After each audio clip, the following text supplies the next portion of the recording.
What up? What up? What up? It's Ibn Webb, Quran Assam. Another official thanks thing going down here. Got Essex County all day edition here. Actually, excited about this one. Actually, one of my contemporaries. We graduated the same year. Got to see him play, do his thing. You know, great teams. You know, great individual team player, and also just did his thing. You know, individual. If you're talking about stats or what have you, as well too. Seen him come up. You know, as a youngin too. You know, I was blessed to be on a couple, I think, travel teams or so with him. Played against him early on when I tried to bounce the ball and play AAU and all that stuff too. So, like I said, just excited to have him on. Like I said, Wardell Strickland. Looking forward to it. I mean, let him talk his talk. Might find some things I didn't even know about him. But like I said, just looking forward to it. So just hold tight. There we go. There we go. What's up, man? What's going on? Nah, ain't nothing, man. I appreciate this, man. Like I said, all day I've been looking forward to this. I was just like, I know he gonna talk, so I was like, I'm looking forward to this. I know, I've been looking forward to this. I mean, I know you talk about how to go get a haircut, all this other stuff here. Nah, you see, I ain't make it. Nah, it's cool though, man. You gotta keep it grimy a little bit. We good, man. Look at us, man. We sitting here with grays and all kind of crazy stuff. Yeah, I know, man. I know, man. How you been? Nah, I'm good. I've been good, man. Nah, that's peace, man. Like I said, and it's cool. Like I said, us talking before, man. Just kind of just telling you about doing all this stuff here, but it's actually cool to have somebody that we graduated the same year. There's a lot of some similarities, just stuff that we know. So it's kind of cool to have somebody, one of my contemporaries, man, just to talk that talk or whatever for a little bit, man. So I appreciate it. Likewise. Yeah, man. You guys, first of all, man, you family, everybody safe, man. I mean, all this crazy stuff going on. Yeah, so far so good. My immediate family. I lost a couple of aunts and my brother-in-law early this year, but for the most part, the immediate family has been cool. I caught the corona twice last year. Okay, nah, damn, you did, yeah. Yeah, so it was ugly. I'll tell you that. Yeah, man. Well, you look good and look like you pulled through, man. So, and God bless with those that you lost, man. Like I said, I know this thing don't have no friends. So, nah, this thing ain't prejudice in no way. Nah. I was obviously you from East Orange, right? Let me just guess. Yes. I'm straight up guessing. Obviously, I know you're over there. I didn't know if you snuck up here from another town or down south growing up I'm here, from man. East Orange.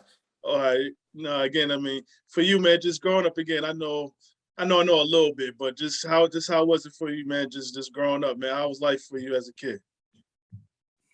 As a kid, okay.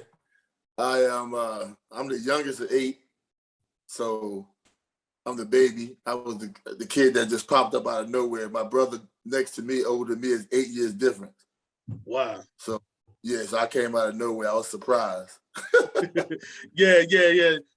What they call like the oops child? I don't know. Yeah, oops, what happened?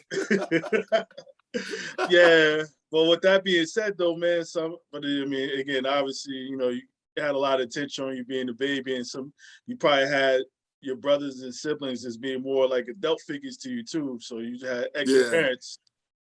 Absolutely. Well, only 2 of them was in the house growing up with me. Everybody else was grown. Okay. They were gone. So yeah, I was what they call, I guess they would like to say now, they call me the spoiled little guy. Yeah. You know what I mean? The spoiled little brother. But it was cool. Mm-hmm. It was 4 boys, 4 girls. Mm-hmm. I got a lot of attention. Mm-hmm. A lot of attention growing up. My parents was older, so my brother, like I said, was 8 years older than me, and then from there on, they still stepped on their way up. Okay. Yeah, and then even just playing around, because you off for where? Were you off like Springdale, Prospect? You're over that way, right? Well, I went to kindergarten down the hill. Okay. We grew up on North Munn, so I went down at Kentop, and then we moved up to Dodgetown to Glenwood Avenue in like 81, and then I went to Franklin. So right there, Glenwood and Springdale. Were all the sports stuff coming to play when you got to Franklin, or just? Yeah, when I got when we got up the hill to Franklin, started playing for Frank. Back then East Orange had the rec league where every park had a team, or every elementary school had a team. So I started playing, I guess, in the 3rd grade for Franklin School. That me, Darryl Carter, Jermaine Mathis, and Brevin Knight. He was a year younger, but we all played there at Franklin. All that stuff was a blur for me, bro. I was I wasn't, nothing to talk about. I think DC, Darryl Carter's probably the best player on the team. No, I remember him. Yeah, at that time, he was a constant bucket. I just be out there in the court, just I guess running around in circles, searching for butterflies. Yeah, and well, hoops with East Orange, man. I know obviously that's just like that's what y'all do out there, man. You just play ball. You didn't play any other. You didn't have like any other sports or anything. It was just. Man, I played football. You did, okay. Yeah, I played football. When I was like 8, I played down at Oval Park. I lasted 3 practices. My brother-in-law, my sister's husband, was one of the coaches, right? Okay. So I don't know how this happened. I don't know how all this transpired. Well, all I know is I went to practice with him. So I go down there. He was playing for the Oval Park Rams. Okay. And they had that drill. You remember that drill, the Nutcracker? Nutcracker. You got Bull in the Ring. You had all that no, stuff. No, sir. I didn't. I didn't want no parts of that Nutcracker. Yeah. They did the Nutcracker, the Bull in the Ring, put me in the middle of the Bull in the Ring. Bro, I told him on the way home I wasn't going back. What did they try to have you play? What position? Did you even get a position before you bounced? Nah, I ain't getting no position. I ain't getting no uniform. I ain't getting none of that. I ain't getting no uniform. I ain't getting no position. I ain't getting nothing, bro. And then a few years later, up at Sarville, they started they had a team, the Bengals. Right. So then I went back out because I was a kid back with the Rams. I was a baby. So then I went back out for the Bengals, probably about 11, 12 years old. And then I played there. I was okay. I survived at least a couple of seasons. Okay. But I played the offensive line, and it was fun actually. It was fun. But I made the big mistake, like a lot of cats up north, I guess. And I didn't play in high school.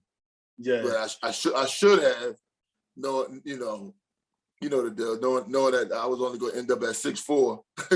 Right, so, right. You know what I mean? So I should have played football, but I didn't. Yeah, see, I didn't even know you even played Little League, man. So, and I remember the Bengals too. I remember them. I played, man. And in hindsight, they say hindsight's 20/20, but hindsight, I was like, man, I should have played my when I went to Seton Prep, we had a pretty decent quarterback, Mike Stevens. Mike Stevens, went to Tennessee. And he used to always say that I should have been out there being his tight end. Yeah. And then the first time I got on Facebook and joined with him, he was like, they're going to ban that should have been my tight end on Friday night. Yeah, I know exactly. He was a slinger, man. He could throw that rock, man. He was nice. Yeah, no, he's definitely nice, man. And then so you went back with this basketball thing, man. I know even with that playing with Franklin and then all the travel teams, man, what you getting undressed or something? Bruh, I'm sitting here and it's hot as heck down here in Atlanta. And I'm sitting here moving around trying to get this situated, get on with you. Okay. And I had a sweatshirt on. I came in the house. Nah, I can't keep that sweatshirt. I take it off. Yeah, that's probably being down there, man. Do you even own a winter coat? Yeah. You get about 3 or 4 days sometimes out of the winter that might get down below 40. Okay. Yeah. But now with this basketball thing, obviously being East Orange, man, like you from Franklin, then where'd you go? You didn't go to Hart Middle or none of that? Where'd you go? I absolutely did. Okay. Yeah, I went to Hart Middle. Then obviously the Essex Catholic my freshman year. Okay. You got somebody trying to sneak on? Oh, I don't know. Oh, I don't know. It's crazy because I'm getting this somebody else on and waiting or whatever. I didn't know if you had a little guest or something here. Nah. I think somebody wanted to sit in and listen in. Oh, okay. Yeah, All right, but yeah, you get the heart middle, and then obviously even with all that being said, obviously you got little lads, and you get exposed to all that stuff too, with Mr. Miles and yeah. everybody else over there, Kev and all of them. Yeah, I mean, just now you get around them, man. You just start like you had no choice but to get better. I take it. Well, the honestly, man, I think when I played with the youth games and I went down to Trenton with the little lads and everything, Hmm. when I look back on it, nothing really was there, bro. I was a part of the team. Okay. You know what I mean? I was just telling somebody the other day, I don't remember ever scoring over 6, 8 points. And then like maybe not even 6. I was just out there, man. I think it really didn't click for me to where I thought I was halfway decent to probably my freshman, sophomore year of high school. Okay. You Now, know what I mean? yeah. But playing with the little lads and stuff was fun. I mean, you can't replace it because of the camaraderie and the friendship that you Yeah. get Hmm. with the rest of the guys. I mean, everybody. You look back at the pictures and it's like, damn, you know, I knew this guy from way back then. But it was cool. But nothing ever special, man. No fond memories for me as far as having no great games or making no special all-star teams and none of that stuff Hmm. back in those days. Like I said, when I first started with Franklin, 3rd, 4th grade, I was just out there. I Yeah. was just watching my friends play real well. I don't know if Hmm. you remember. You remember brother Auckland Teague? No, Auckland, because he went to Immaculate. Yeah, he went to He went Immaculate. to Macklin with you. Yeah. Auckland, we used to play in his backyard, man. I could never beat Auckland. Hmm. I Yeah. could never beat. I could Hmm. never beat Auckland in elementary school. Yeah, nah, I remember Auckland. He wound up bouncing like his junior year and went over to Essex. And I have no idea why the hell he went over to Essex at that time. You know what I mean? He Did he should have play? just Did he play basketball in high school? yeah, no, he played. It was crazy because Oh, he I didn't know played. that. Nah, he played and then up to junior year at Immaculate here, and I think it was a situation as far as playing time, and his pops, because you obviously know his pops playing in his backyard. His pops was like Yeah, real, like like strict, everything else, so what have you, man. yeah. But I guess he pulled him. He pulled him midway through the season, and and he went over to Essex, which I was just like, you should have just stayed put, and it would have been your show, Yeah, he man. definitely wasn't playing there with those guards over Nah, there. that's why. If you're gonna leave, that's the last place you should have went. Right, Yeah. exactly. Yeah. Nah, but so it's interesting. So you go to public school the whole time. So what gets you to go to high school? Like you had to make a decision about high school here. Like how did it come down to that? Man, you gonna have me getting emotional here. Man, let me tell you, my eighth grade year, Mm-hmm. 1987, my dad got sick Okay. in November. And November 23rd, he had a stroke. Mm. And he was never the same, but at that point he was the disciplinary in the house, you know what I mean? Okay. So when he got sick, I kind of went left. Mm-hmm. I went left real bad. I got suspended a lot in middle school in the 8th grade. Had a bunch of fights. Just I don't know. Looking back right now, I can say the reasons why. But at that time, that's why I tell people sometimes with kids, you just never know what's going on with them. You know what I mean? So when he had a stroke, he had an aneurysm, and he couldn't really speak, and he just wasn't himself. And I guess subconsciously from that, I kind of acted out in the wrong way because my mom couldn't really control me or nothing, couldn't, do nothing about that. And 8th grade was a rough year, and the Archdiocese of Newark just came around to different schools, I guess. They came to Hart Middle and they spoke to our class, and you had to sign up to go to a parochial school, go to Catholic school, right? So when they came to the class, that day I went home to my mom she was totally shocked. I came home and I was like, I think I'm gonna take the test to go to Catholic school. So she was surprised and she was shocked. So they came in, I took the test. The first school I picked was Seton Hall Prep. It was my first option. I knew nothing about them. I don't know, I just picked them for whatever reason. The second school I picked was Essex Catholic, and the third school was St. Benedict's. Okay. So I took the test. I didn't score high enough to get in Seton Hall Prep. Mm-hmm. So I had to go to Essex Catholic, was my second choice, was right down the street from the house. Right. And I could have went to St. Benedict's. I scored well enough to get in both of those two schools. So then I went to Essex Catholic, and I didn't really care for it that much. And then Brad was at Seton Hall Prep. Ira was at Seton Hall Prep. We got close from playing at the North Y. So that's when I transferred after my freshman year, even though me and Alan was pretty cool. We were close also, but I just wanted to go over there to Seton Hall Prep. And then we had a guy in our, that was in my life who I played with his son. I don't know if you remember Sam Sweeney. Mr. Sweeney, yeah, I remember him. Yeah, so Mr. Sweeney was heavily involved with, with things after I met him down at the Y. And he had just sent Walt to Seton Hall Prep. Well, I'm not gonna say sent him, but he kind of encouraged from Walt to leave from East Orange High School. Yeah, right. Because his grades and everything, and the opportunity would be better for him at Seton Hall Prep. So he had Walt go to Seton Hall. Walt was a year ahead of me.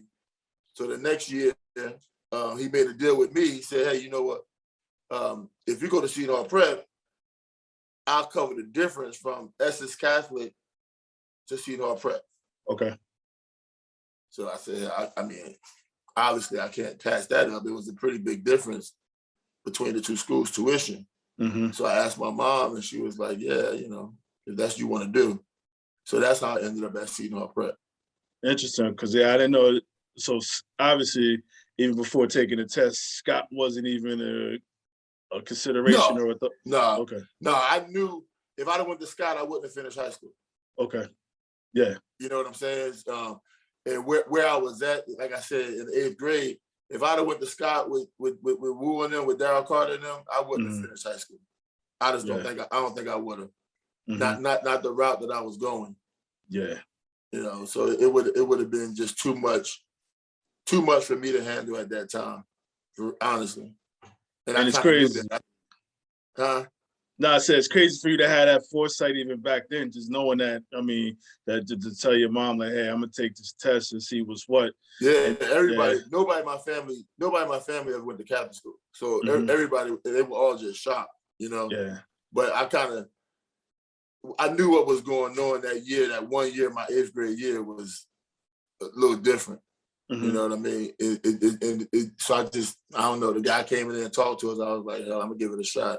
Yeah. And that was a big shock for all three of them schools, are all boys schools. So it was like, I didn't think about it though. Yeah. And then you mentioned you mentioned the Y and all that. So you even get connected down there playing, AAU from 13 and under or whatever, 14 and all that, man. Like, that experience. Yeah, because I know you was down there. Then I think I played the next year. You wanted to bounce, and it was you and Claude. Y'all went over to. I can't think of it. I can't. You went with like Jackie and all those guys. I remember John Giraldo and John Giraldo and all of them. Yeah. Again, that was Mr. Sweeney. Nah. But we still, you know what? We still took it to y'all. So. We still took it to y'all. So I mean, it was still some battles. I think we came out on top of most of them. Did y'all beat us that state tournament year to go to nationals? Yeah. That was Mr. Sweeney, man. I felt bad about that too, actually, because Uncle Melvin right. was he's the coach. He taught me a lot. Like in that short time at the Y, I could never make a left hand layup until I came across Uncle Mel. As far as at the Y, it was just a lot of stuff he taught me, and then I ended up leaving. I think that was 14 under. I played 13 under with the Y. Right. 14 under is when I went to Hudson, because we went to Vegas for that. Vegas. Yeah, we all out there in Vegas. Yeah, we were all out there in Vegas. Yeah, I remember that. And then it was just even with the Y, man. For me, it was just like even being that little, man. We get there, we get our little practice, and you just sit there and watch the mother. I guess them superheroes come in, man. It was a sight to see, man. Bro, let me tell you something. That Y. One of the best games I ever watched to this day, that I was heavily in awe of, because when I was growing up, when I was in the 7th or 8th grade, when I would walk home from school, every day, like clockwork, I would see Marquise Bragg walking his girlfriend home. Okay? So Marquise, hope y'all never see this, was always like an idol for me. You understand what I'm saying? He had a beautiful girlfriend who they ended up getting married, having kids. And he was tall and he was good in basketball. So every day walking home, now Glenwood, I would make that right off of Springdale on the Glenwood, and Marquise would be walking down the street with his girl. So down at the Y, Marquise played on the 19 and under, when we were playing 13 and under. And that year, I never forget, I went to St. Anthony's basketball camp. And Mr. Hurley and them, and Jerry Walker was a counselor. And I used to remember always telling him, he thought he was so good. I was like, man, you ain't better than my cousin, Marquise Bragg, right? He acted like he didn't know who Marquise was. So that day when they played at Essex County, the 19 under Y played against the Road Runners. Ooh. Man, you talking about sitting in that crowd, boy, I was so excited, man. And Marquise was dunking the ball on them dudes, man. I was like, yes, I was cheering so hard because, like I said, Jerry would always act like he didn't know who Marquise was and all that type of stuff. And like I said, Marquise was my idol, so I remember talking junk to him at camp. But yeah, they had so many players on that court, man. It was when Bobby was playing, Bobby Hurley, Jerry Walker, Terry DeHead, all them guys was on Road Runners. And then the Y had Marquise. It was like Mark Brown. Was it Mark Brown in them? Or no, Lance Miller. Lance Miller. Was Eric Murdoch? Dave Miller.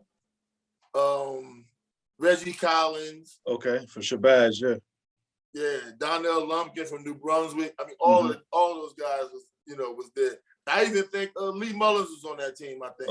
Okay. Yeah, I think Macklin brother Lee Mullins was on that team. Yeah. Yep. So that was a great game for me. I'll never forget it. Yeah. Nah, and I could just echo the same thing you said about Marquise. I had him on. I told him, I was like, man, you're like a superhero to me, man. Like, like I was like, part me if I get fanned out a little bit. I mean, years later, you like superhero, man. Yeah, Marley was the guy, man. I used to love to go to Scott games and watch Marley play. Nah, absolutely, man. But you start, I mean, with the whole Essex thing, I'm surprised that you left because you figured that was like guard heavy, so you was just be able to chill as a big man and do your thing here. I mean, eventually Allen and Yaz will get the rock to you. Man, we played JV that year. Yeah. And it was cool. We were good. But like I said, I had played with Brevin all through elementary. Yeah, got you. Yeah. And then with Ira, we got close down at the Y because him and Claude was real close. Yeah. So it was just, and Claude was at Seton Hall Prep. So it was just like, it was, I don't know. Yeah. Me and Al never talk about it, but me and Al still close to this day. We never talk about it. So you get over there sophomore year. So just how was the transition? I mean, like just basketball wise, because again, you had to pay a little bit of dues as far as sophomore year. Yeah. Well, we had Walt started. And there was another guy who was a senior named McMahon. I can't think of his first name. Okay. And I never felt he should have been starting in front of me. So like I said, my sophomore year was kind of like when I first started really smelling myself, thinking I was a pretty decent ball player. Okay. And we went the whole season, and I came off the bench, but we got down to the state championship game against McCorston with Brian Caver, and Bliss Bass and Bass, and right? Mark Bass. Yeah. And they had a young boy on the team who was in my grade named Cameron Teller. And you remember the magazine, it was one of the magazines that used to come on, a basketball magazine. They would do like the top 100 kids in the state or players to watch and stuff like that. Yeah. And I wasn't in there, but I saw Cameron Teller was in there, right? So the day of the game or the day before the game, Walt was late. Walt was late to practice, or he was late to either practice or to the bus going to the game. He had to drive down to Trenton. So I ended up starting that game. Okay. I was so excited. I was so excited, but I also wanted to prove that I was just as good or better than the kid Cameron Teller. And that was I had a good game that game. Okay. We ended up losing. But I think I had like 10 points and 8 rebounds or something like that as a sophomore, and I felt real good. I felt real good about it, and I was real happy about it. But And I really, wanted to throw it back into Coach Frow. Like, now you've been starting this other dude over me all year. I felt like I should have been starting, but yeah, it was cool, man. It was real cool. Now, It was a heck of an adjustment, though, huh? No. So it was adjustment, just probably sitting and watching and not starting. I'm sure. Yeah. I'm sure. Not starting and then playing behind somebody that you didn't feel like you should be playing behind. You know what I mean? It was definitely, and then going to for one, it was an adjustment not off the court too, because going to Hart Middle and always going to public school in East Orange. Yes. At that point, I think some of the only Caucasian people I ever seen was my teachers and on TV. So going to Seton Hall Prep my sophomore year, that was all that was around me. You know what I mean? So that was a pretty bit of an adjustment in itself. Because I never really interacted, other than Mr. Sweeney, I never really interacted with many white people, period. Yeah, and you growing up and teenage years, all types of stuff. And to your point here, just being over there, Northfield Ave, having to get over there every day. You know, like you said, everything was close to you. Even Essex was right down the street from you. So that was yeah. I used to walk to Essex sometimes. I would walk every day, but then when I went to Seton Hall, Miss Knight would pick me up sometimes. But then when it got down to, I think, my junior year, I used to walk from Glenwood Avenue to Northfield Avenue plenty of mornings. You used to walk? Yeah. Okay. Yeah, my mom would leave to go to work early, and then sometimes for whatever reason, Miss Knight couldn't pick me up, or maybe I don't know why, I can't remember why. Okay. But I would say I probably walked to school throughout my years, I don't know, 50 to 100 times or so. I walked either to school or home from school. Okay, wow, I didn't even know that. It really wasn't that bad because it's not that bad. Thinking about it, it's not that bad. It's not that bad because you walk right there from Northfield and go down past that neighborhood that they used to say, I think Thomas Edison lived in, and make that right on Park Avenue. And just walk down Park Avenue to Glenwood. It wasn't that bad. Yeah. Now, AAU-wise, was you still staying, like, did you switch up again, like, after that? Did you start playing, or what did you wind up doing in the summertime as far as camps and all that stuff after your sophomore year, if you remember? AAU-wise, I went to play for, actually, I went to Roadrunners for a little bit, then I went and played with Central Jersey. Okay. Central Jersey Demons. That's who I ended up playing with for the rest of high school. Okay. And then, camp-wise, you go to all the camps, the 5 stars. How was that for you? Those experiences being down, you just see the best of the best. At 5 star? Yes. Oh yeah, yeah. After you go down to 5 star, you can see guys that from all the other parts of the country, and it was just different.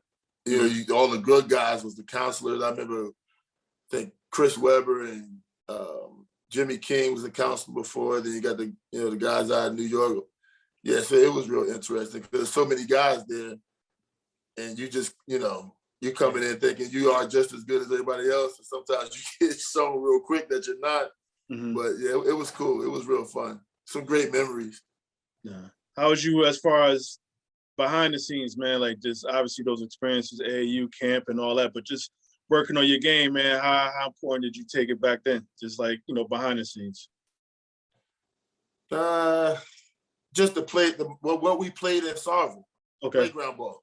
Okay. There wasn't no trainers or anything back then that came and spent his quality time with you and showing you the game for a couple of hours. So what we did in Sarville Park playing pickup ball is what you learned from the old guy in Sarville Park. You know what I mean?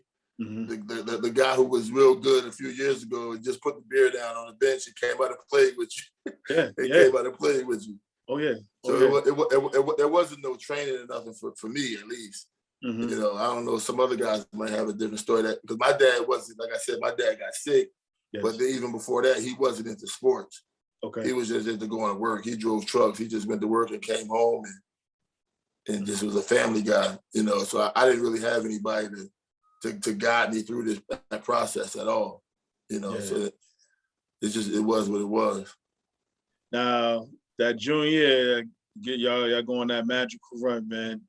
You starting everything, like, just how was it for you? Just did y'all know going in, like, this gonna be one of those years? Did you have a feeling?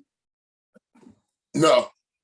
Okay. No, absolutely not. We didn't. We didn't know we were gonna be that good. I think what made us that good was that we spent every day together. Okay. Every day. The four of us, me, Walt, Brev, and Ira, every day, bro. Yeah. I mean, when I say every day, I mean, if Brev and his girlfriend Marla at the time was going on a date, man, I remember that name too. Wow. We were all there.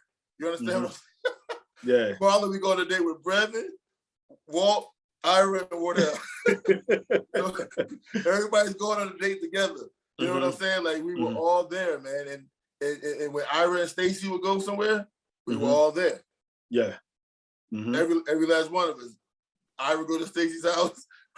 We were all at Stacy's house. Y'all at Stacy's house. Yeah, y'all over there. You know what I mean? So I think the camaraderie we had, man, and the bond we had for the four of us, and with including the Rich too. Rich Wright.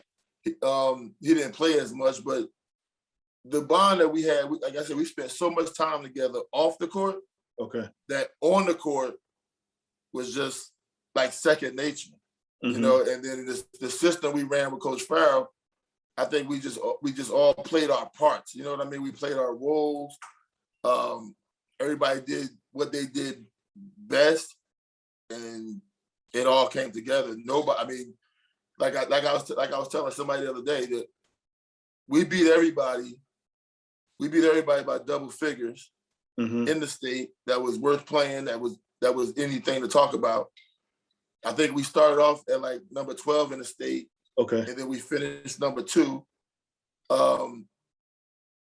St. Anthony's beat us. They got us in that tournament champion game. But looking back on hindsight, again, it was our fault because we all of us went to a party in Jersey City with Roger Rhodes and with some of their team. Yeah. To a party, and it's like, what are we doing here? Like, you know, guys is doing stuff, and that I think that was kind of like a taboo for us. Like we went out there that next day in that Rutgers arena. I just remember that Brev was in the locker room like, oh man, my stomach hurt. Ira had his stomach was bothering him. And it just got away from us. And it was like a whole game like a blur. You look up and it's like, oh snap, we lost by 24 points. Yeah. You know. So, but I don't think they were that much better than us looking back now. You know, but Brev was young. Brev was a sophomore. You know, Danny was a senior. So Ira and Walt was our only pretty much seniors that played. But I don't think they were 24 points better than us. Yeah. And y'all hanging out the night before with them. Yeah. Hanging out the night before with them. Like, how stupid was that? Yeah. Yeah. The night before, we all together. Like, where they do that at? I don't even know why. I don't know how that happened. Did that even come out later on? Did Coach Farrell, anybody even know about that later on? No, I don't even know if Coach Farrell knew that, but we all talked about it, but yeah. I don't know if Coach Farrell ever knew that happened.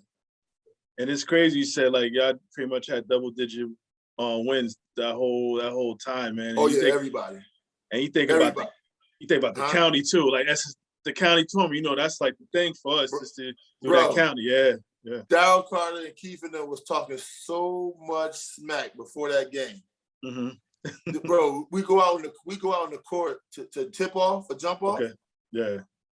Darryl walks up to me and says, "Don't take this butt whipping personal." That's what okay. I looked at him like, what? Yeah. And then they come out, let me tell you, they come out with the silliest game plan of all time. How do you press a team with 5 ball handlers? Right. And we were too disciplined. We played a system. Like, they come out in the press, and it was a fast break every play. Like, you run this press, and we break it, and Ira's in the middle, who's a guard, who's a center, but plays guard in the summertime AAU. So you put him in the middle, we breaking the press, and we scoring like left and right. I don't know what Coach Towns was thinking. I have no idea. Y'all beat them in the finals, or we beat them in the finals 75-55. Okay. Yeah, it wasn't even a game. Mm-hmm. And they were way more talented than us. Yeah. But because they had Keith, you said out, Wu, yeah, Keith, they had Wu, they had Mika, bro, they all had of them, right? Keith, they had Wu, they had Amika, who we had nobody even nowhere near his height. Mm-hmm. They had Jermaine Mathis, they, Barry, light-skinned Barry, Derek Strong, Andre Adams. They had a squad. Yeah. We had me, Walt, Ira, Brevin, Mark Kanai, and Mark, yeah, and a bunch of other white guys that never played basketball again. Mm-hmm. So yeah. And then who before getting to St. Anthony's, who did y'all wind up beating in the States? You remember? We beat in the state championship game. We might have beat McCorston. Okay.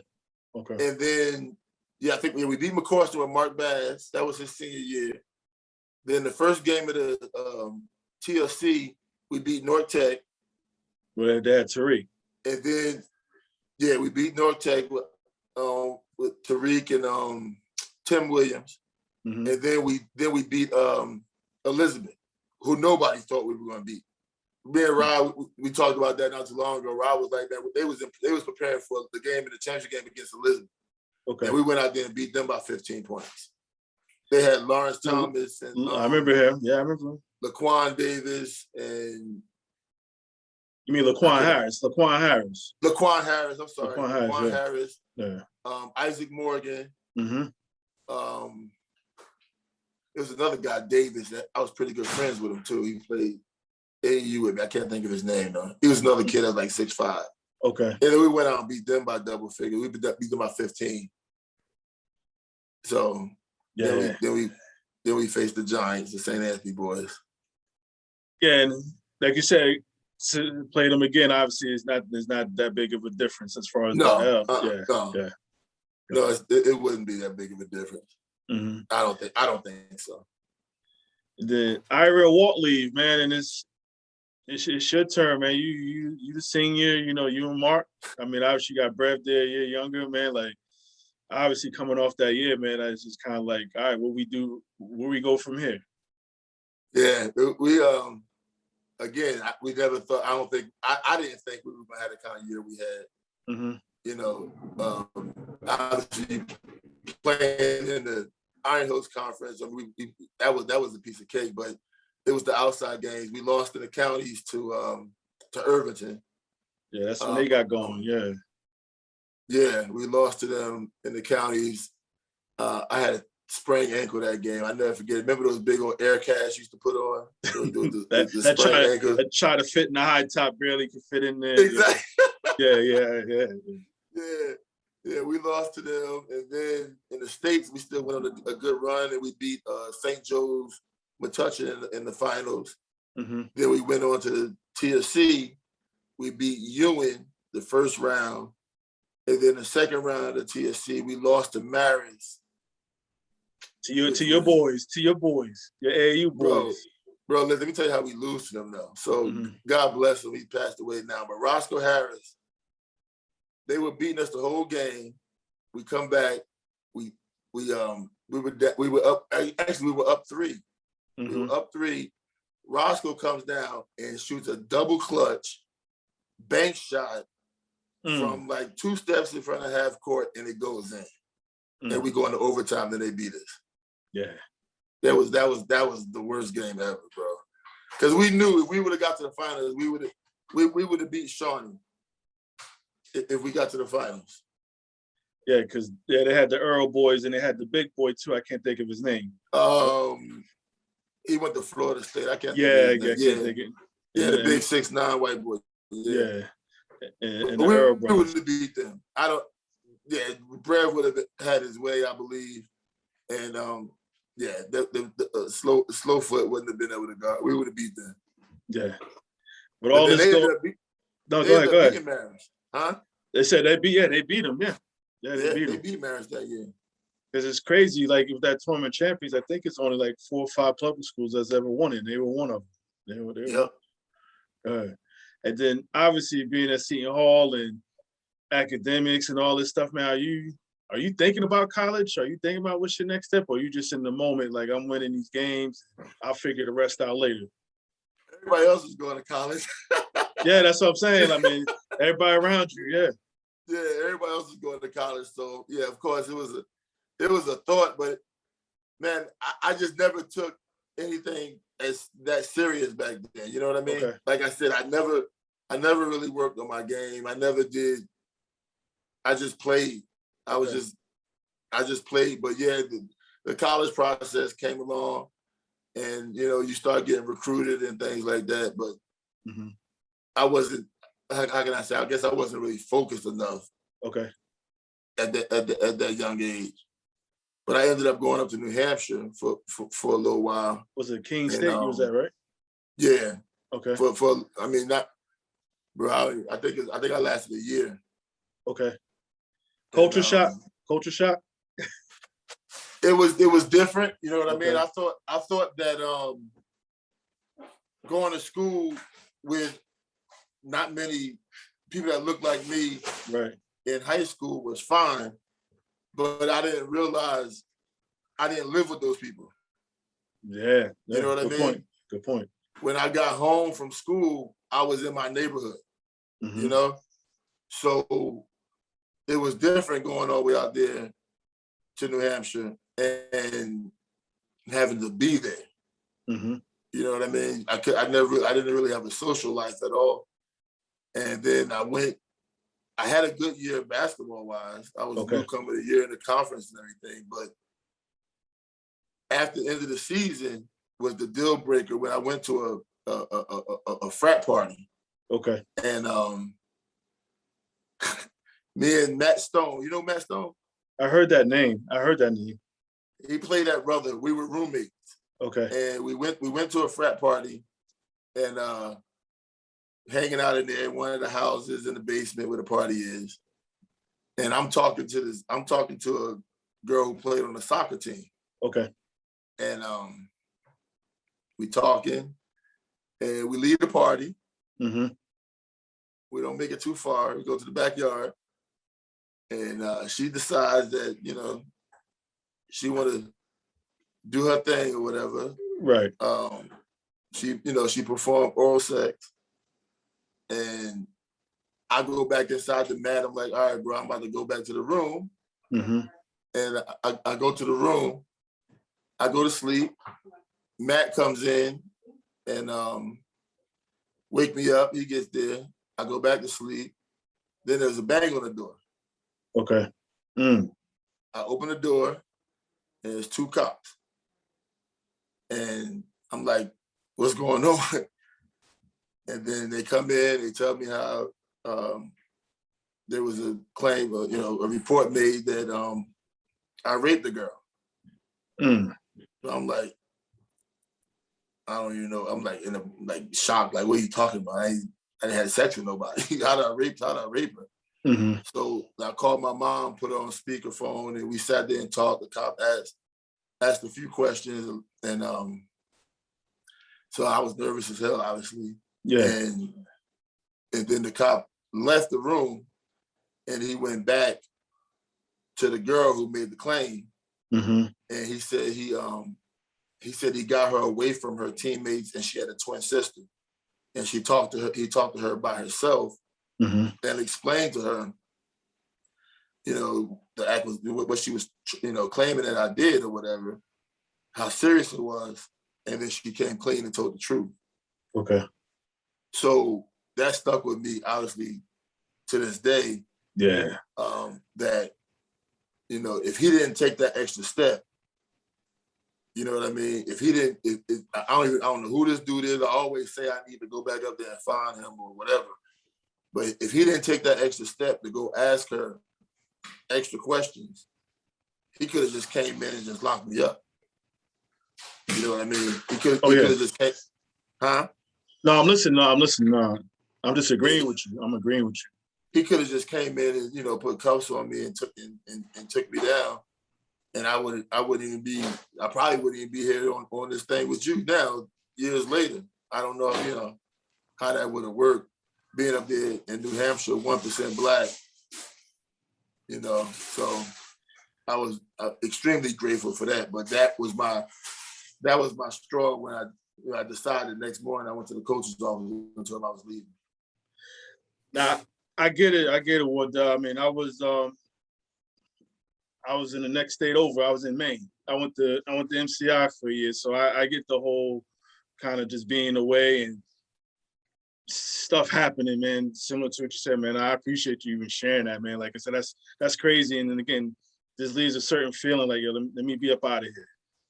Oh yeah, that's why I tell. I mean, you know, I got 6 daughters and a little boy who's 9, and that's, you know, I just tell them, you know, I don't think the world is, to even through my eyes now at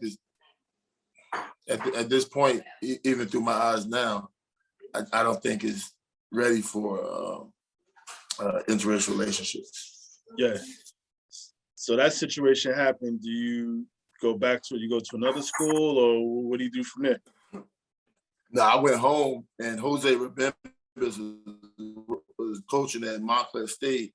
Okay. And he was trying to get me to come out to the team or whatever, but nah, bro. I just went back to the element that I knew.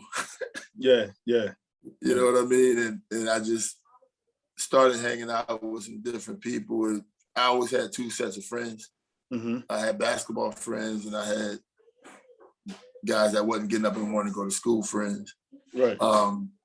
And then yeah, that's a whole different story. Nah, I hear you, man. Yeah. How you end up down south? How you Goes right back to that story where one morning, like I said, I was hanging out with some other guys, and one morning I came up with the bright idea, you know, early on as a teenager when my dad got sick, that we needed some other help to pay some bills and stuff. And so I went the alternative route, and wasn't too easy to get a job, obviously. Okay. And I didn't really want to work a job, quite naturally.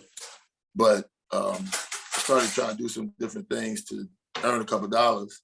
And one morning, about 5 o'clock in the morning, I was over on the other side of East Orange by the Parkway, by Orton Parkway, on Harrison, and I was going over there to, like, just, you know, start doing my thing or whatever. And I was walking into a building, and the door was closed. It was locked. I couldn't go in the building, but the cops was coming down the street. They pulled into the horseshoe parking lot area, and they blocked me in. And I'm like, wow, I don't know why they're stopping me or whatever, but unfortunately I had some things in my pocket that shouldn't have been in there. Okay.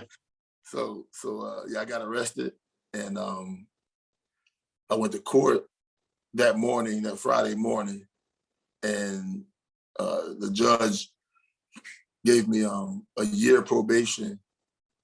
And well, let me tell you how I got there. First of all, I'm sitting in a holding cell, right? And Mr. Oliver, I don't know if you remember Mr. Oliver. Yeah, I remember that. I remember. Mr. Oliver was over the youth games, right? But he was also the commissioner of police. So he comes in at shift change, and he looks over to the holding cell, and I'm sitting in there. And he just looked, took a double take, and kept going. And it took me downstairs. I'm thinking I'm going to court on Monday, because, you know, when you get locked up on Fridays, you chilling for the weekend. Yeah, you're done for the weekend. So I went to court that Friday. Somehow, I don't know how. I don't know. You know, Mr. Oliver has never said anything to me about it. I've never seen him since then.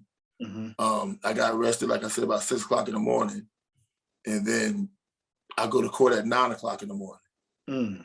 When I get to the courtroom, the public defender comes to me, and, you know, he's sitting down telling me, you know, the charges I'm facing. And I had, what was in my pocket, I had heroin in my pocket. Okay. And I just, at that point in time in my life, I didn't care. I didn't care what happened, which way it went. You know what I mean? I wasn't concerned about going to jail or what. I didn't know what was going to happen. So I went to court, and the guy told me that they were going to do, if I had anywhere else that I could move to. But I had just came home from Freaknik. This is 1994. I just came home from Freaknik. I had 2 sisters living down here in Atlanta. Okay. I said, I could go to Atlanta to stay with my sister. And he's like, all right, cool. Well, you're going to get a year probation. You're going to have to call in to your probation officer. I think it was like once a week on Fridays. And then I had to come back up to New Jersey at the 6-month period and at the 12-month period to do a urine sample. And that was it. And they let me out on my own recognizance on ROR. And 2 or 3 days later, I was in Atlanta. I packed the bag and I caught a flight to Atlanta. Yeah. And never went back. That's how I got down here. Okay. With a duffel bag. Yeah. Nah, that's crazy. I never knew that. I mean, like I said, I always start these things with, like, maybe I'll learn something new about somebody, but yeah, I never knew that, Wardell, as far as even with all that. But you get down there, obviously, you get a kind of a new, your picture just went out.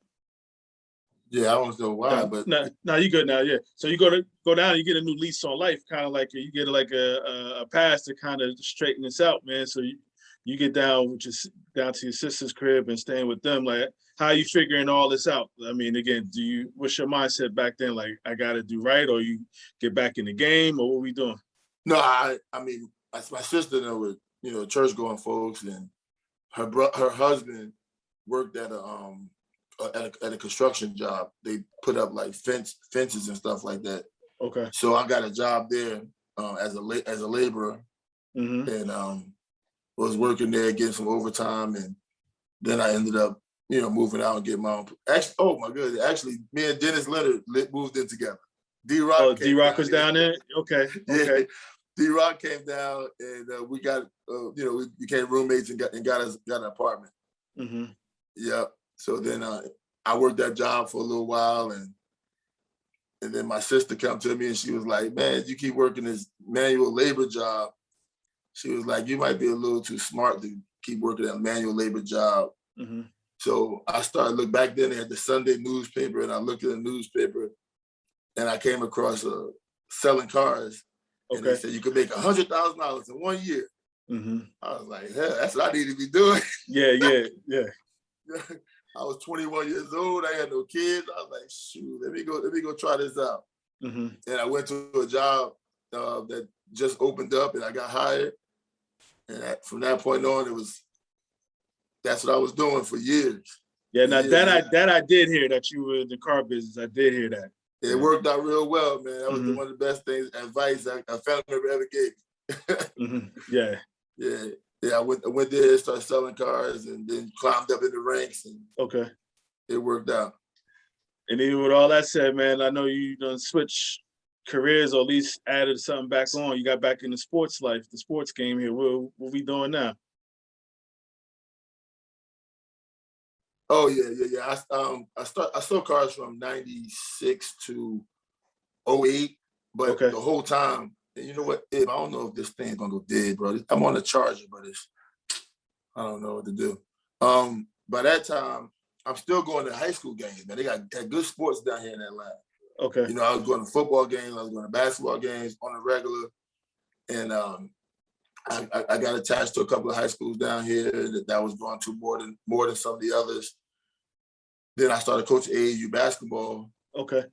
And then being around it, I'm like, some of these guys are pretty talented. So I was, building relationships and helping guys out, calling schools for them. Because again, I think back to, my process and how it was cut so short. And I started like being mentors of some of the kids and helping the ones that wasn't, the colleges wasn't breaking the door down to get to them. And one thing just led to the next. So then a few years ago, I started like a sports management company.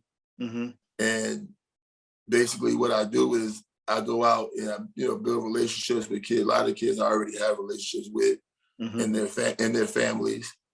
And I would contact and walk them through the process. Okay. As far as different agents coming and talking to them, I was sitting in meetings and things like that. And then a couple of years ago, I met one of the guys who's pretty powerful in sports. And then this summer, I didn't do any business with him. But then this summer, I went out to the NBA Summer League because I had 2 kids that I had been involved with throughout the process that were playing, that got drafted. And I was staying in the same hotel with one of the guys from Clutch Sports. Okay. And as most people know, Wardell could talk. So we sat there and we kicked it, for 2 days. I see him the next day, we start talking again. So we exchanged phone numbers. And then we talked for a couple of days. When I came back to Atlanta, I was sending him some kids that I was involved with that I thought that he could help. Then I went out to LA on my own. The meeting wasn't really set up. But then when I got out there, he figured I was in LA. And he was like, well, I was like, where you at? He was like, I'm in Beverly Hills. I said, well, I'm in Beverly Hills too. Yeah. So then he was like, all right, well, I'm gonna meet you at a restaurant or whatever when I leave. So what I'm doing, then all right, so a little bit of time went by. I was still sitting there eating, and he called me. He's like, you by yourself? I'm like, yeah. He was like, I'm gonna send your address. Just come by here when you finish eating. So then he sent me his address, his home address. Okay. And I was like, wow, okay, cool. So I go to his house, and I'm talking about Rich Paul too. I'm sorry, I didn't say who I was talking about. Yeah, I was gonna get to that then. I figured that's what you was talking about. So then I go to his house, and we sit there and kick it for about 2 hours. 2 hours, bro, just talking like we know each other and like we've been friends. Yeah. And so that at that point in time, that's where he kind of extended himself. It was like, yo, I'm gonna sign your company to my company as a consultant. And, we can do further doing business, and that's what that's how I got here where I'm at now. Okay. How's it been since obviously that conversation and that connection, man? How's it been? You It's nonstop? It's like walking. It's like having a black card, bro. Yeah. Like, yeah. You know what I'm saying? It's like dealing with the golden child. Like, I mean, he's a great dude. You know what I'm saying? Everybody knows they can see what the work he's done.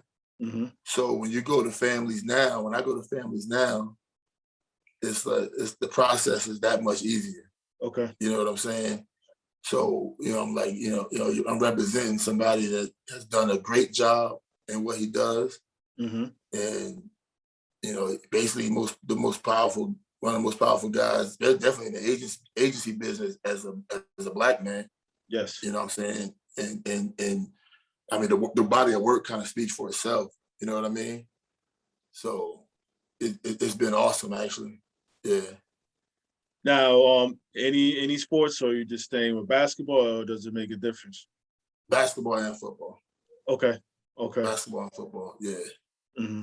Basketball and football. Now, not baseball yet. Not I yet. said not baseball yet. No, it's coming. I heard the yet part. Yeah, because my oldest daughter's fiance is probably one of the best baseball trainers down here in Atlanta. So he's got his hands on a lot of guys. So you know the deal. Oh yeah. Now it's just interesting. Even with all that being said, man, like, so some of these kids, should they go to college route? Do you got to be hands off once they get to college because all the red tape with that stuff? I can go anywhere because again, I'm not an agent. Okay, got you. I'm a sports. I do sports management. Okay. So there's no sanctions against me. I can walk into a college campus and take anybody to lunch if I want to. There's nothing against that. Yeah. Now, how young are you getting them? I mean, because this thing is a business, man. They starting damn near when they get out the damn crib. Like, like. Well, with basketball, honestly, 9th grade. Okay. 9th grade is where you want to start actually building relationships. It's it's a little bit of a gamble, but for the most part, the guys that are the elite guys stay the elite guys. You very rarely have somebody bust in and be, as a surprise. Sometimes it does happen, but you pretty much know who's going to be elite. Okay. Yeah, so I would say ninth grade.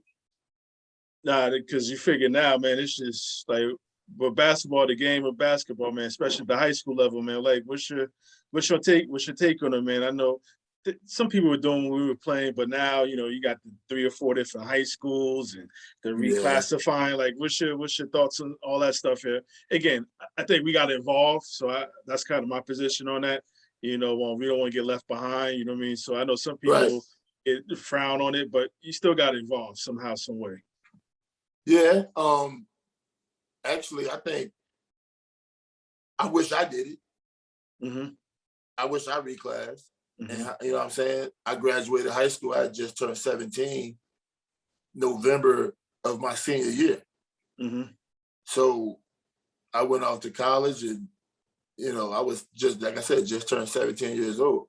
Yeah. So I don't knock it because I think some guys need that extra year of maturity. Mm-hmm.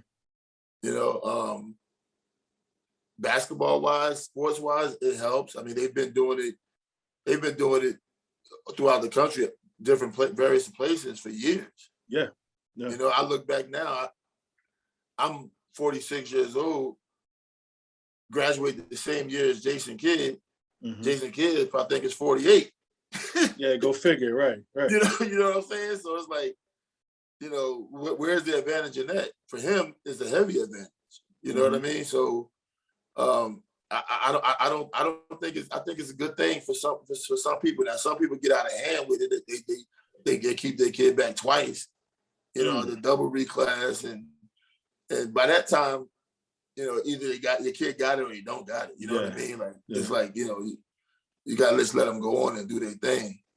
But the whole game is so crazy, especially compared to what we know, what we come from. Like Essex County and the state, it's kind of like as big as it got. You know what I mean?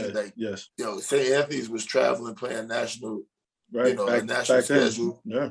But nowadays, like down here in Georgia, there's probably 5 or 6 schools that's traveling all over the country to play basketball. Mm-hmm. You know what I mean? Regular high schools. I mean, so it's way different than what it was when we came up. You got prep schools all over the place. You got the Mount Version IMGs recruiting all over the world. Right. They're getting guys from Canada, England. So I mean, I honestly think they should have 2 different leagues, like when you get down to the national tournament, because nobody can compete with those powerhouse schools that's recruited from all over the world. Mm-hmm. They just stacking these regular high schools silly. They just beating them 20 and 30 points, and it's not even competitive. Good point, man. How's it been working with the parents? How are the parents now? Like, is that frustrated for you, or is it a joy, or is it a mix? Like, how's it been? Put like this. I know I've never seen anything like it because, like I said, my dad wasn't a sports guy. Okay. And then anyway, he was sick. But I know dads that were sports guys, like Uncle Mel was sitting in the crowd at our high school games, away from everybody. He was sitting up in the corner at the highest point in the corner and not say anything, right? So that's what I know dads to do. Like, you know what I mean? But bro, nowadays, a lot of these kids that get messed up are because of parents. A dad, overzealous, just too much pressure, too much of, just too much of everything, where college coaches will stay away from them. These guys don't understand that, college coaches don't want to deal with, especially if your kid is a borderline kid. You know what I mean? Right. So, they can do with or without them. I mean, they like to have them, but they can do without them. So then, unfortunately, it comes down to, all right, we got this kid here whose parents, are not going to be any problem, and we got this kid here whose dad is already done took him to 3 different schools. The high school coach says he calls him all the time. He wants meetings. He's on the sideline going crazy. You know, so who you think is going to get the benefit of the doubt? Yeah. Not that dad that's, you know, standing in front of the coach's office before he get to work in the morning. You know what I mean? Yeah. So, and then, you know, most dads are going to think that their child is way better than they are. You know, a lot of times, most of the time. So you got unrealistic dads. I know, I see dads, you know, they frown upon certain scholarship offers. You know, you get a low major school that where your son probably should be going, but they sit and wait to a high major club that never comes. You know, you got those type of situations. I mean, it's just, overall it's bad, man. You go to AAU games, you get, you know, people fighting and shooting and, you know, refs got to run out of the gym because, you know, they might get jumped on. I mean, it's just unbelievable. So unbelievable. Now, even with the parent thing, man, has it all this stuff just kind of like altered your parenting style, like with your kids, man? I know you finally snuck. I know you finally snuck that boy in. I am that crazy dad. Yeah, we want what's best for our kids, man. Hey, man, listen, I am that dude, bro, and it's getting to the point now. My son's 9.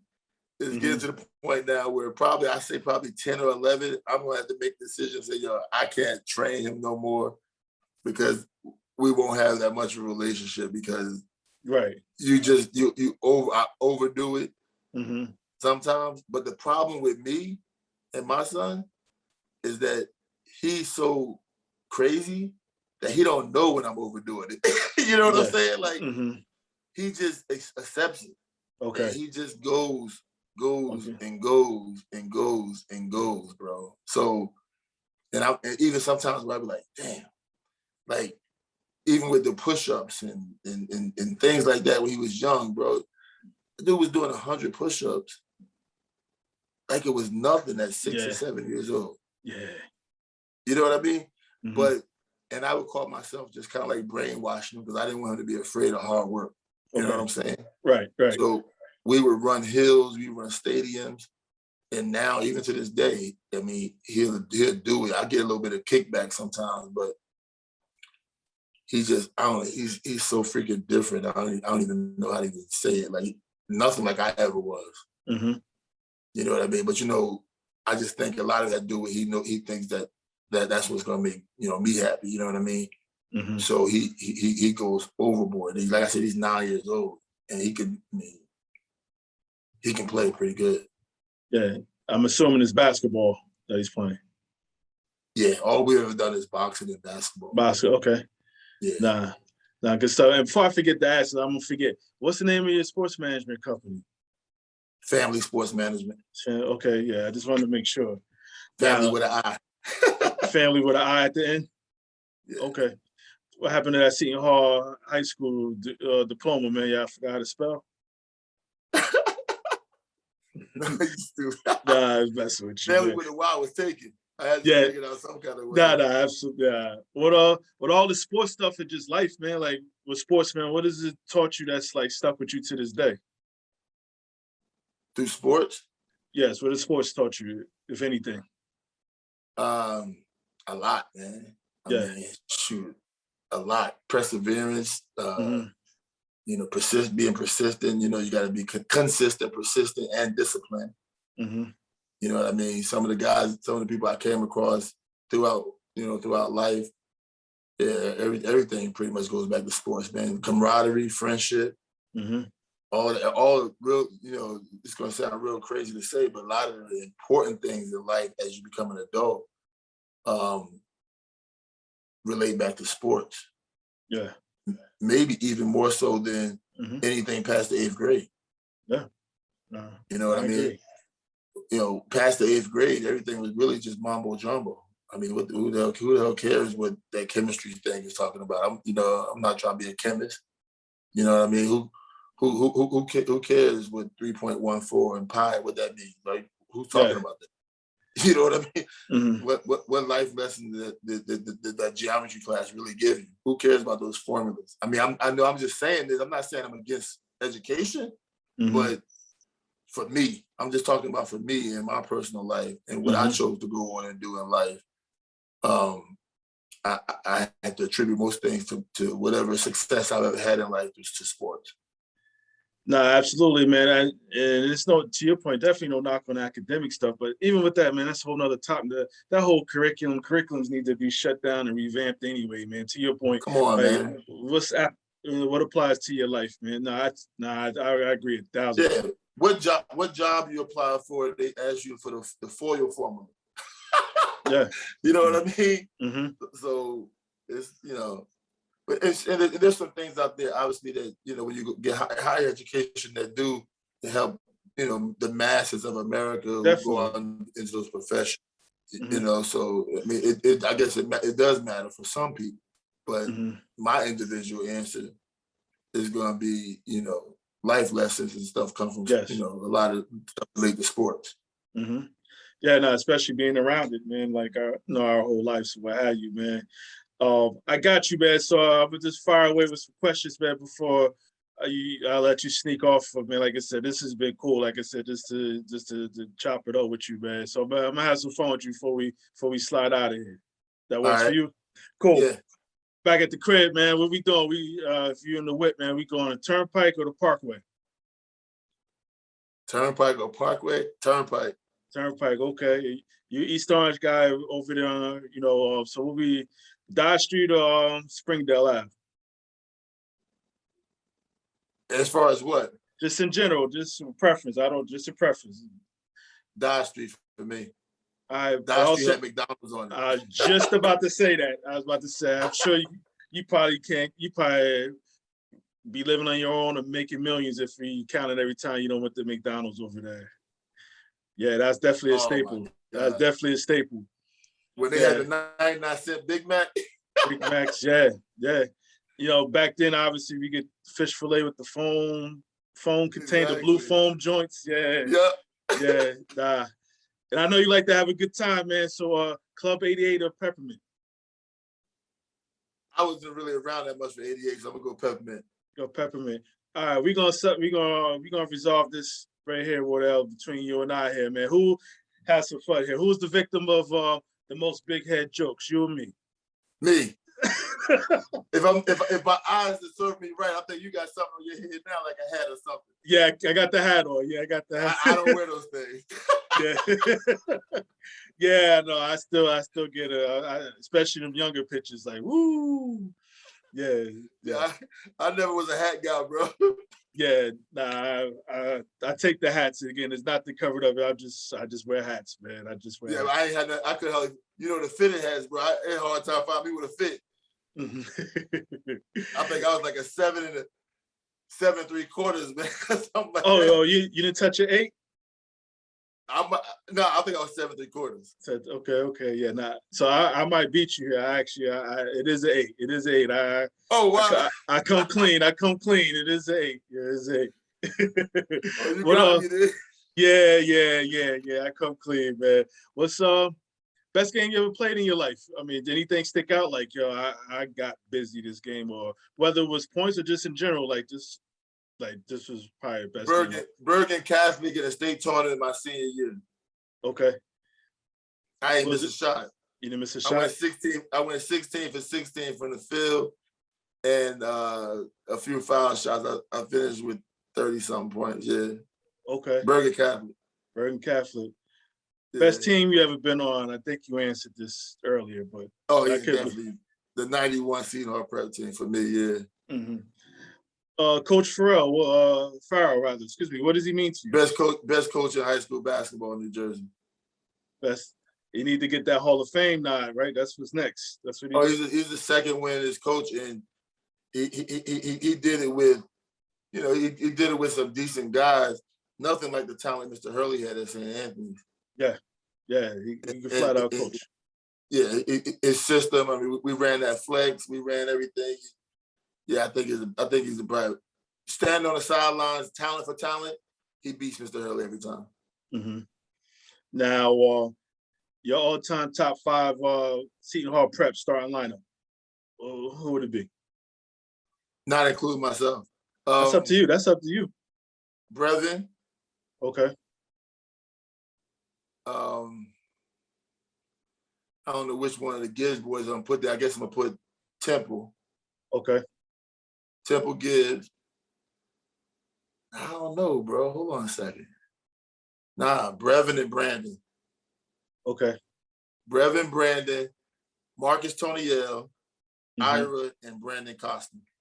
Okay. You left some of the old heads out there, but that's solid. You can't. None of those guys before us matters. not even Mr. Knight. Not even Mr. Knight. Well, I got Brandon and Brevin on there in the backcourt. I think they might have took it to another level. Okay, fair enough. Even though Mr. Knight was tough, but I think Brandon and Brevin might have, took it to another level. Now, you're you can put Seton Hall prep folks on this team too, but if you had to play a game at the North Y, who you bringing? Who you bringing? As far as back in high school, you can any era. Who you bring? Any era? That's up to you. Yeah, that's up to you. I'm coaching. Oh, you're still not playing. Okay, you're still not playing. No, okay. I'm still not playing. I'm bringing Eric Williams. Ooh. I'm bringing E-Dub. Mm-hmm. I'm bringing Marquise. Mm-hmm. I'm gonna bring him over Avon and Mark Bryant for the tenacity. Mm-hmm. Eric Murdoch. Okay. Eric Murdoch, Brevin. Okay. And Chris Jen. Go from Sparta, right? The lefty. Yeah, yeah. He's still coaching to this day. Okay, now who's the best high school basketball player you ever seen? That I've ever played against or just ever seen in my eyes? Ever seen with your eyes? Wow. Jeez, dude. Oh, boy. My eyes. The most talented guy I've ever seen. Yeah. Ant-Man. Who's that? Anthony Edwards. Number 1 pick last year. Anthony, okay, yeah, you're down there. Yeah. Now, different, bro, different. That's what I hear. That's what I hear, man. I got to see him up here at the Hoop Hall Classic. So I got to see in Massachusetts.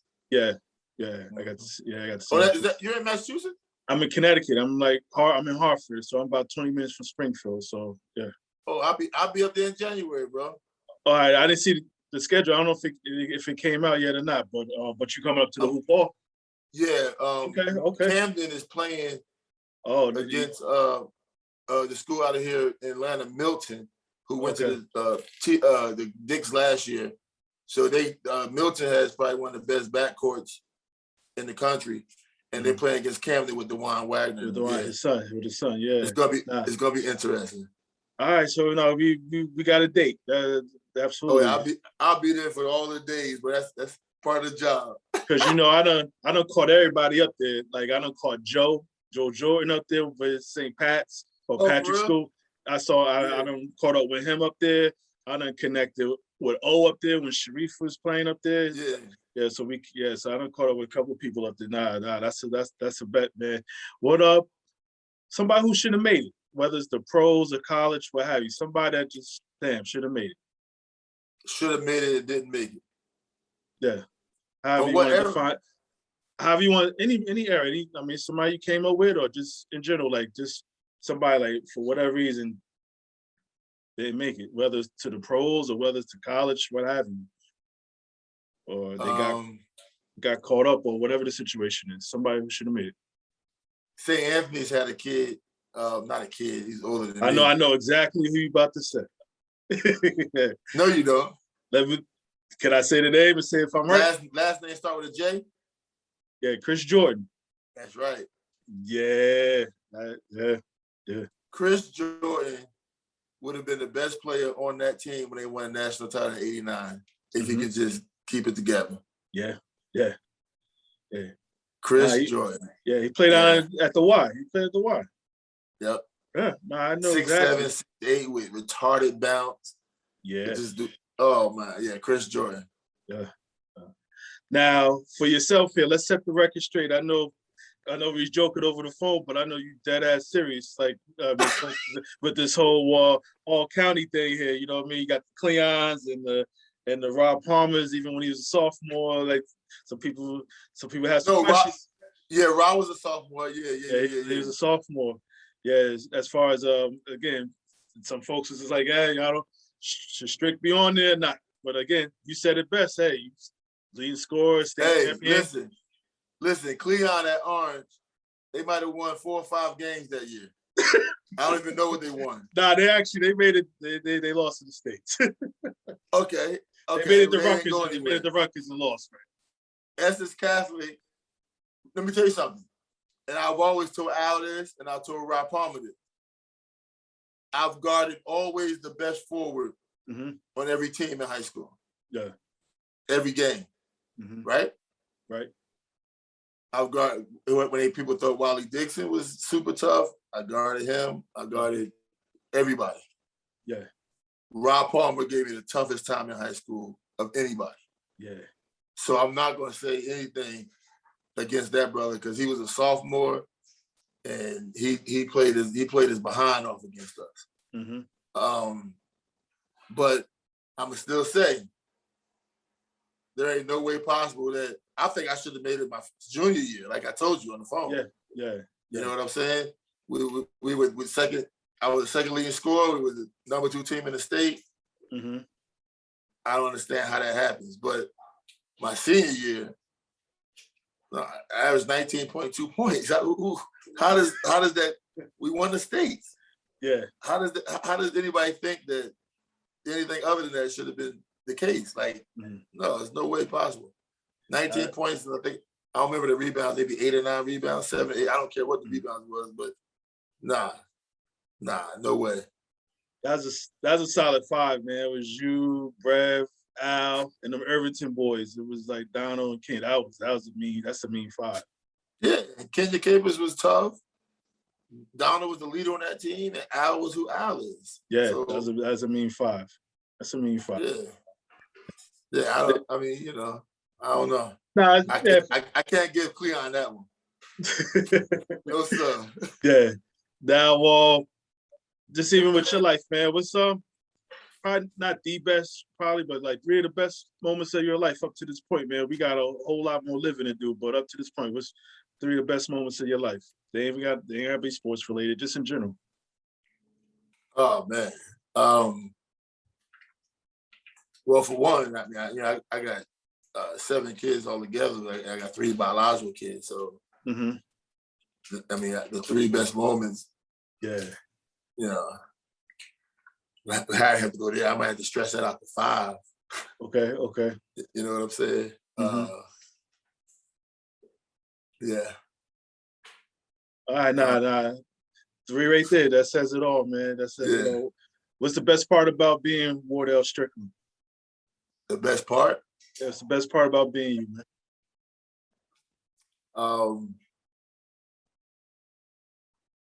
Kind of every day with the challenge of needing up and satisfying the responsibility of having 7 kids.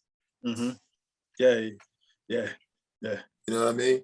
And when I sit and reflect on it, sometimes like I said, you got your biologicals, and then I've got 4 stepdaughters that you don't have to. They're not biological, but God put them in my life. You know what I'm saying? Yes. So there's a certain type of responsibility there that almost kind of like subconsciously supersedes your biological. If that makes sense to you, because there's a reason for it. You know what I mean? Yeah. And raising children is a challenge. It's fun. It's it's everything. So and maybe for me, they're older than my biologicals, and then you sit back and you see what they've become. You know what I mean? And you just learn to analyze things and you look at it, you say, man, you know, because I'm real happy for all of them. And my oldest one, you know, she has her own business. She's doing well. She graduated college. My second, the oldest one, graduated college and on the way to medical school. And yeah, so, you know what I'm saying? It's just, yeah, nah, that's everything is real. surrounded around it. Nah, that's real, man. And my last one, man, as far as this point in your life, what would this Wardell tell that 17-year-old senior Wardell? What advice would you give him? What advice? Take a little more time on some things that you know, whether it be basketball or you know, just things in life. Just take some things a little more serious. Mm-hmm. You know what I mean?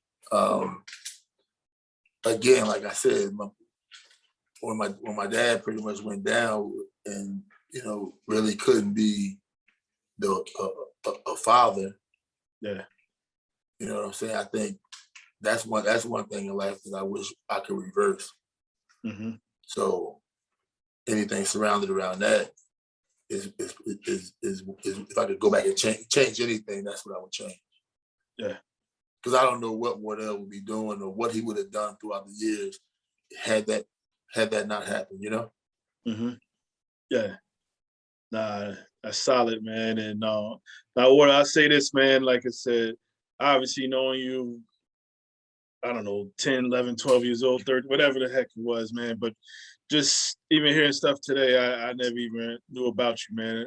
But I just wanted to say, nah, thank you, man, because you always kind of gave me, you know, the motivation. Even I know you guys were winning and everything else, and we won, but not as much as you guys did. And I think just watch you, whether it was up close or I know a couple of them little lads as far as playing with you, like it was always an admiration, man. Like it was definitely always an admiration. I mean, because you are who you are, and like I said, 30 plus years later, you that same person, man, but with some maturity and some life behind you, man. And like I said, like I'm really appreciative, and even to speak to you on the phone the other day, like just I was excited just to connect with you here, man. And I'm even more excited that you know, well, I'm gonna make your way up here in January, man. Just like I told when I was like, you come up here, bring the chinchilla because it's gonna be cold.